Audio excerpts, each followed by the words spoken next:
Byline Times podcast with me, Adrian Goldberg. This time has the UK government finally woken up to the threat of overseas interference in our politics after Reform UK's Nigel Gill was jailed for accepting bribes to promote pro-Russian narratives. An independent review was commissioned into the use of money from overseas to wield influence here, led by civil servant Philip Rycroft.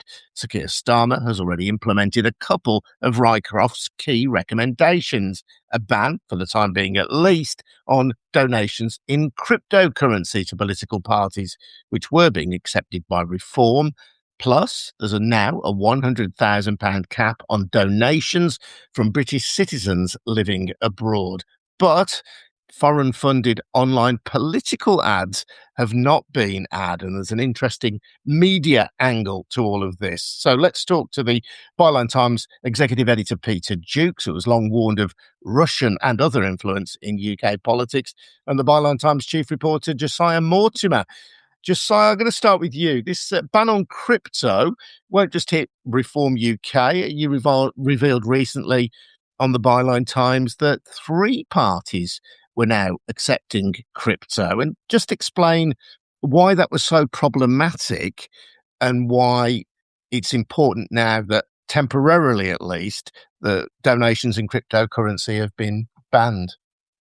Yeah, so Reform were the first sort of major party to get behind it. But there's another far-right party called the Homeland Party who've been accepting donations in crypto, and a sort of tech-focused direct democracy group called Other Party who've been taking them as well. And, you know, there may well be others who were thinking about it, getting money through those means.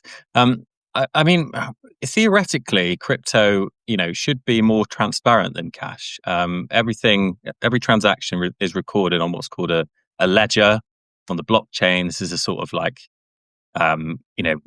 way that all cryptocurrencies kind of function. And it means that there's a kind of public record of which wallets are sending what to what other wallets, basically. The problem comes when, you realize that actually the identities of the people who own those things are pretty hard to reveal. And if you were a sort of someone who wanted to meddle in British politics from abroad, it would be very easy to, hide the source of those donations, swapping crypto coins from one wallet to another. There's things called mixing, wallet mixing, swapping between different kinds of cryptocurrencies, all of which can really obscure the sort of true source of funds.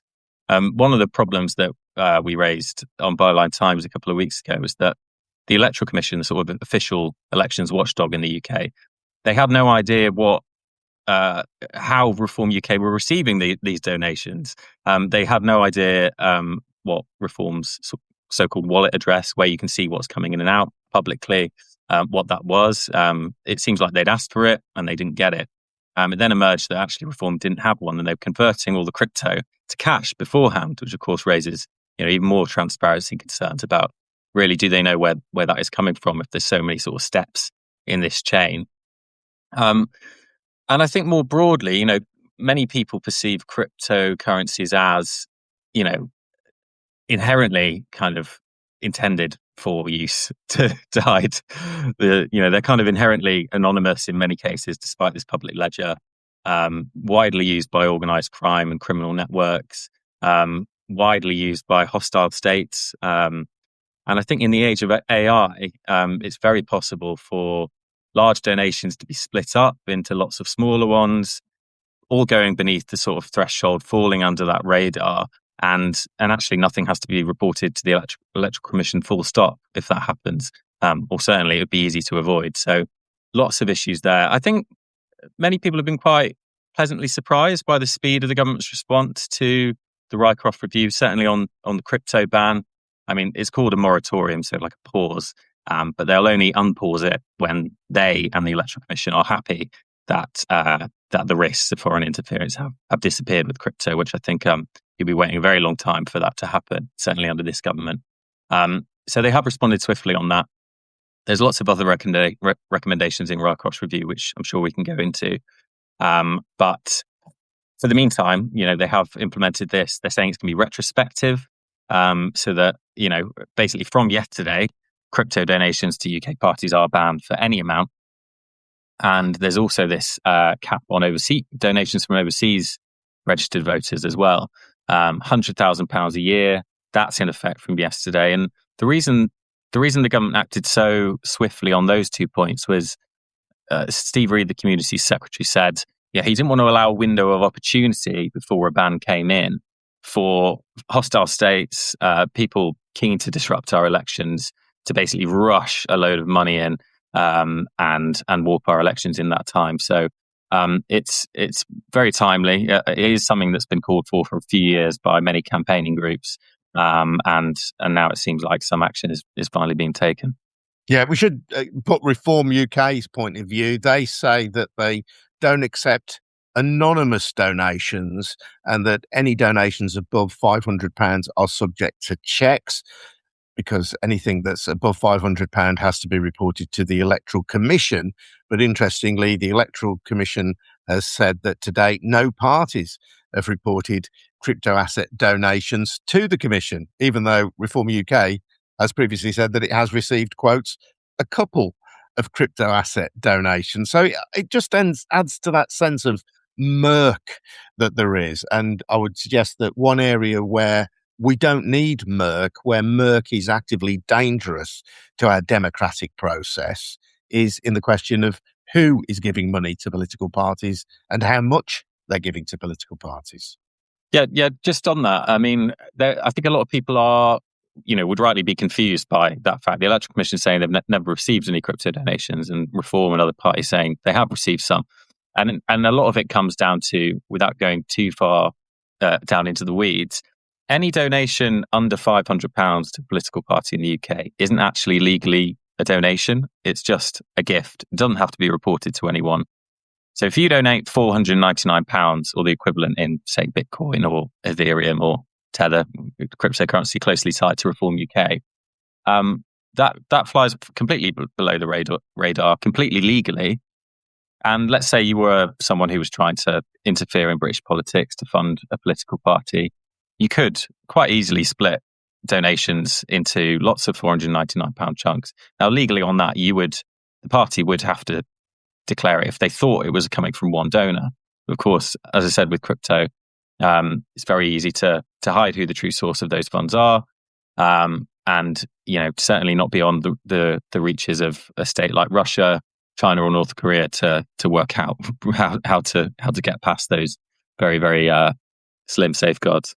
Yeah, we also have to be careful, don't we, to kind of not brand all crypto as the same. I mean, cryptocurrency actually covers quite a wide range of currencies. Farage himself makes the point, I think he said that as many as 1 in 4 people under the age of 30 has a crypto wallet, and extremely popular with young people who I think are taken by the idea that the value of cryptocurrency might rise and they might make a killing.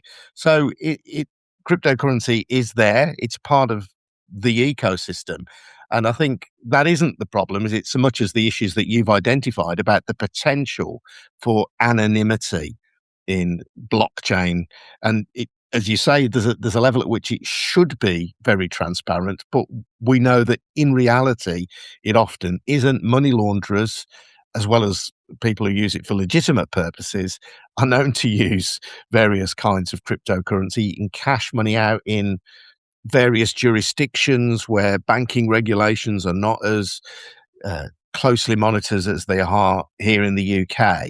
So it's something that I think the political system's going to have to grapple with, that crypto isn't going to go away and that it may well become a popular source of donations. It's making sure, again, that transparency is there and that it is real. Yeah, and I guess just a final point on that. I mean, the crypto ban made the headlines yesterday. Understandably, it's a sort of high-profile topic and one that lots of people are interested in. But fundamentally, when Christopher Harborne, Reform's Thailand-based investor, I guess you could call him, biggest single funder to any political party in the UK ever. He gave 12 million over the past year. He didn't give that in crypto, he gave that in cash, and he could do legally. Now, it'll be harder for him to do that as an overseas voter now with this new £100,000 a year cap. But there's certainly other ways he could donate through his companies in the UK. He could fund media organisations or think tanks if he wished to, with no further checks seeming to be coming down the line on that. So it's certainly closed one door, but this is a house with many, many doors and windows. Yeah, well, I'll come back to that kind of media and other forms of influence with you in a bit, Josiah. But just to check in with Peter Jukes and say, Peter, that maybe people listening to this are saying this is all a very theoretical discussion about political funding, but we know that there have been attempts to meddle in UK politics in our democratic process by foreign states. And the conviction and the jailing of Nathan Gill, former leader of Reform UK in Wales, is the proof, the absolute, unadorned, unvarnished truth that this goes on and has gone on, should anyone be in any doubt. Yes, and it's so interesting about Nathan Gill. When he was arrested in 2021, it was at the airport, right? He was going to Moscow. Why was he going to Moscow at the invitation of a Kremlin-backed organization to a conference about cryptocurrency and politics? Literally, that's where he was going, and how this could change the nature of democracy. Now, I'm with you that crypto or blockchain and cryptocurrencies do have their uses. It's not a surprise they're called crypto, right? They're cryptic. We talk about this open ledger, but if you talk to the actual founders and speculators, because it's a wild west out there, speculation, as you can see from Donald Trump and his family's various bitcoins, they believe that this will replace fiat currency. They're saying government, and the theory behind this, and it's put forward by Peter Thiel and many others, is you don't really need governments anymore with blockchain. You don't need the fiat currency issued by a central bank. You do it through basically computer technology, prime numbers, the difficulties of mining as a scarce resort. And if you go back to the Epstein files, sorry to mention that dreadful, awful man again, but Jeffrey Epstein, in his conversations with Peter Thiel, but particularly 2017-18, when he was talking a lot to Steve Bannon, who was claiming he was talking to Farage and Boris Johnson and Rees-Mogg.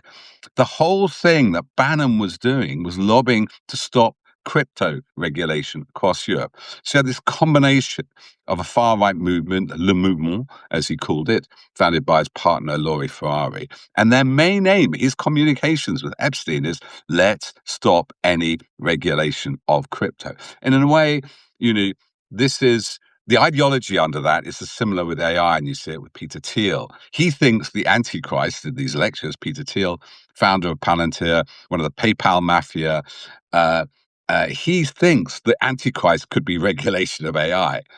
So the thing about crypto fits very neatly into this sort of tech bro oligarchy. Now, a lot of things in these techs are good. Don't get me wrong. I'm not a believer that everything else Silicon Valley is bad now, just as I wasn't a believer. Well, maybe I was for a while, but it was good, right?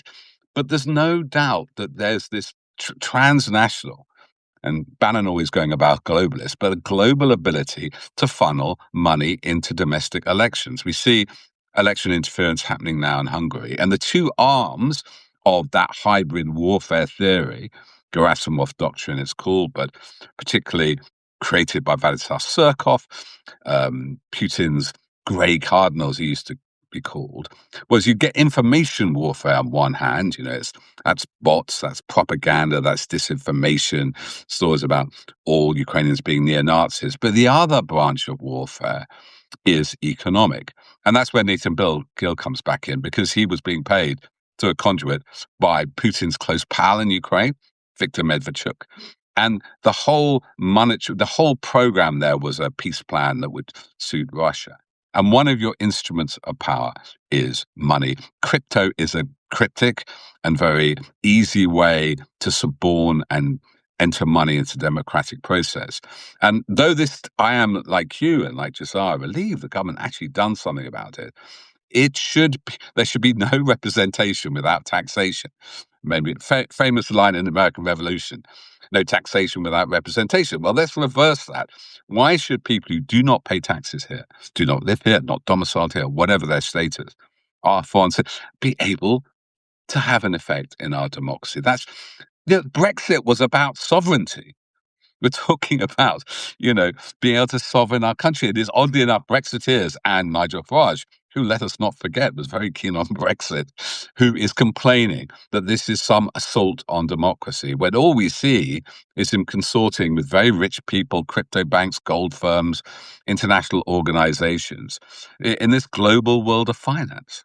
I just want to go back to this kind of theoretical underpinning as well, which many of these tech bros share. They don't all believe in the apocalypse or the kind of regulation that Peter Thiel fears is the coming of the Antichrist. But this foundational text, the sovereign individual, written in 1997 by William Rees-Mogg, James Dale Davidson, and that anticipates a kind of post-welfare state world, a libertarian, decentralized state.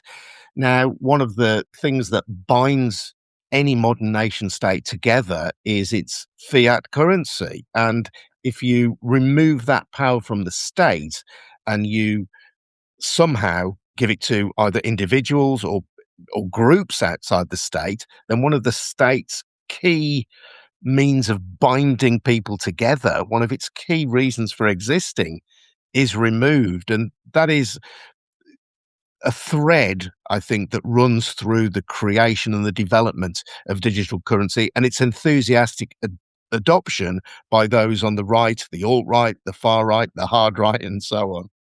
It's almost like an ideology. It's like a Bible, Adrian.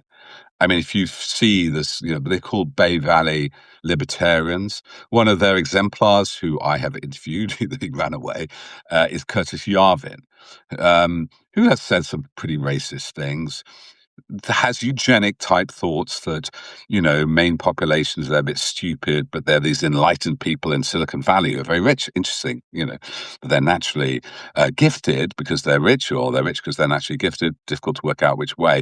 This state that he thinks states.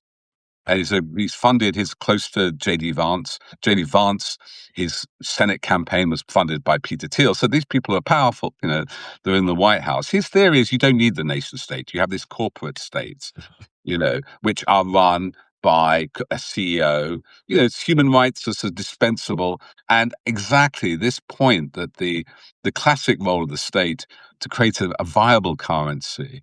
One of the things that creates markets is actually quite a lot of regulation, weights and measures, and a reliable currency, because there was all this Gresham's law, people were clipping off the edge of coins, and they got smaller and smaller, or more debased. And so the role of the government, like post it was later, was to stamp often the monarch or the emperor on the coin to affirm this is backed up by the lender of the last resort. We saw this during the financial crash. All those banks bailed out their trillions by the state, socialism flourished, because the person who actually prints the money, the lender of the last resort, is a sovereign state. Now, the sovereign individual, that maybe they believe that Bitcoin is their ability to, to create a non-state a form of currency. My problem is how at least states are vaguely accountable. We have elections. That's called democracy, right? How they be accountable. And actually, my son had quite a lot of Bitcoin. He sold it when he got married or had a kid. Its value is incredibly up and down. It is like a gold fever. It's very speculative. You see these people, I don't quite understand it, maybe Josiah does, creating meme coins, the Trump meme coin, the Doge meme coin, and they go up in value and they collapse. And it's almost as scandalous as the oil prices as somebody leaks Trump's decisions on Iran to the market. It is not, it doesn't, if democracy is about, the common good, I hesitate to feel it's quite a small fraction of the population who understand Bitcoin and use it. They say 1 in 4 speculators on it, a tiny amount, and the amping up of it seems to be like a speculative bubble, which, like the South Sea bubble, could bring us all down. Josiah, you were talking earlier about the media, the think tank world of influence. I mean, that's away from the world of crypto, but actually, in terms of the playing out of influence today on our politics, that's a huge world. I mean, obviously, we've investigated Tufton Street on Byline Times, not saying that there's anything inappropriate or wrong with that, but think tanks, media operations, TV stations are a means by which you can peddle political influence without having to donate directly to any political party. Yeah, indeed. And obviously we've covered a lot at Byline Times, the sort of rise of GB News, owned by in many cases investors overseas. But also I think, that it's a tough area for the government, and I think it's not an area they want to particularly get sort of bogged down in. It's a really difficult nettle to grasp, media regulation, because anytime anyone rears their head above the parapet on it, of course they will get shot down immediately. Well, they get shot down, won't they, by the same self-interested organisations that want to protect the status quo. But I mean, you've got Sir Paul Marshall, the major funder of GB News, who's a supporter of reform. Alan Rusbridger, the former editor of the Observer, did a recent investigation into GB News, arguing effectively that it is the broadcasting arm of Reform UK, and that when it does have progressive voices on, that they are tokenistic, but that this does not count as a political donation. Now, because, as you suggest, there would be howls of freedom of expression is being censored if the government tackled that, they are wary of treading there. On the other hand, this seems to me blatantly a form of influence operation. Indeed, and you only have to look at their accounts for the past few years. I mean, GB News has lost over 100 million since it was founded just a few years ago. Now, anyone looking at that as an investor would think this is a really, really bad option. This is a really bad purchase. But of course, if you consider it to be a political project, then actually it's very influential. You know, they have seats in the lobby. They get to go on the junkets, on flights with the Prime Minister. They attend almost every Downing Street press conference and can basically ask guaranteed questions of the Prime Minister at pretty much all of those as well. So if one were to see it as an influencing vehicle, it is in that way a successful one. As you say, the sort of number of hosts who are tied to whether it's Reform or even parties and organisations further to the right of them is quite astounding. And I think many people, many of our viewers and readers think Ofcom has really been sitting on its hands here. And we should be aware as well that it's not only that kind of influence that we're talking about, kind of that I would see it as kind of direct attempts to buy influence. But Peter's mentioned the Russian angle. I saw a stat about the way in which, when Iran came under heavy bombing, the amount of social media promotion of Scottish independence plummeted. So these kind of bot farms, these influence operations, they're not just restricted to the far right here or the right here, nor are they restricted to Russia. In terms of nations that would seek to influence British politics, it would appear to be that there are influence operations around the world. Completely. And the disinformation angle, the social media angle, that really hasn't been touched on, certainly by the government's representation of the People Bill, which is currently going through. I mean, they are considering banning political advertisements from abroad, but, most people just think, obviously, that should have been done. Why is that not already the case? And which, incidentally, sorry to interrupt you, Si, but which is recommended by Rycroft. But unlike the cap on overseas donations and unlike the cryptocurrency ban, that's something that the government hasn't immediately adopted from Rycroft.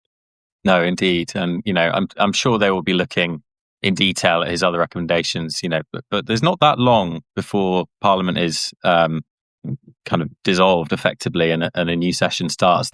There's a hard deadline, basically the end of April, where the government has to get all of this through. Otherwise, it's looking like it will be very difficult to get some of these safeguards in place for the next general election in 2029.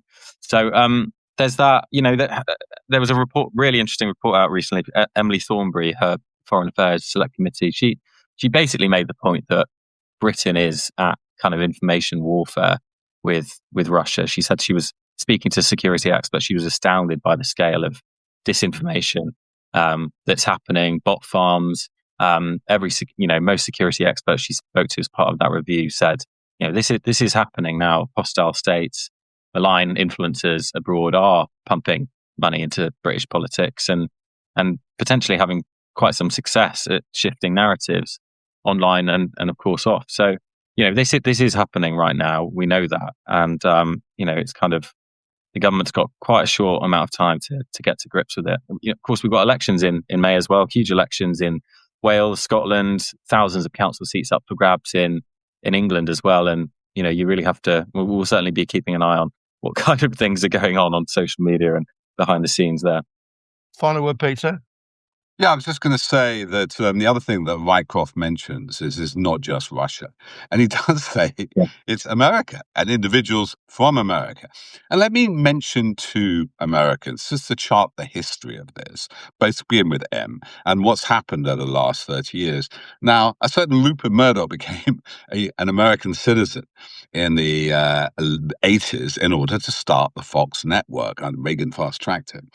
And clearly, Murdoch was an influence operation. Fox News, News UK, or which used to be News International, he would parlay his media success, favorable legislation, everybody come to his parties. But in a way, it was more transparent now, because the other M I'm going to mention is a certain Elon Musk.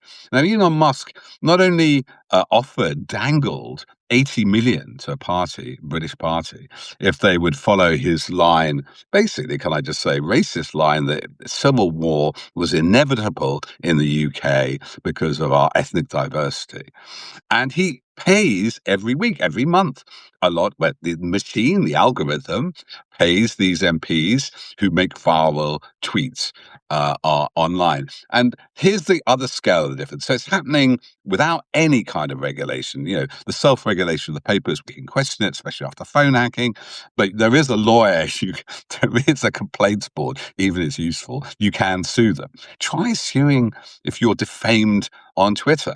And the scale of it is this. When I did my Musk and Murdoch comparison, there was one point they actually met, 2023, it's at the Super Bowl. Somebody, I don't know who's playing, and Musk gets really annoyed because he tweets out, whoever playing, go Eagles or whoever they were.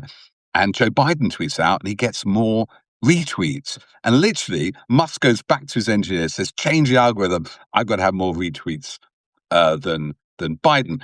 At that moment, their net wealth and their net influence, the number of people they could reach, Murdoch and Musk, was kind of parallel. Now, Musk could buy out Murdoch 20 times.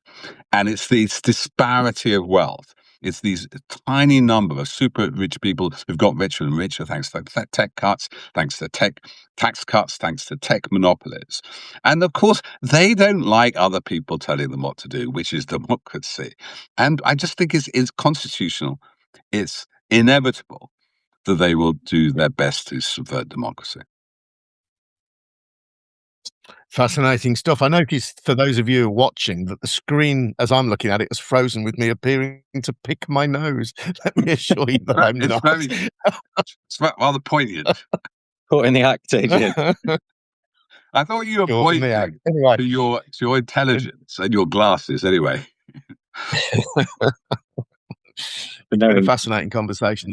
Everybody who's joined us on the Byline Times Substack has enjoyed the conversation, and we'll continue it, no doubt, in the pages of the Byline Times with Josiah Mortimer, our chief reporter, and Byline Times executive editor, Peter Duke. So don't forget, we've got a hard copy. Our new Byline Times magazine is out about now.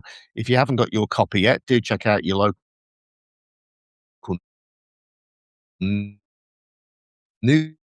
newsstand, but the best subscription, head over to our bylinetimes.com and take out a subscription. There we go. Peter's handily showing it to you head over to bylinetimes.com to take out a subscription now. This episode has been produced in Birmingham, UK by me, Adrian Goldberg. We'll see you again soon. Cheers now. Bye-bye. Thank you.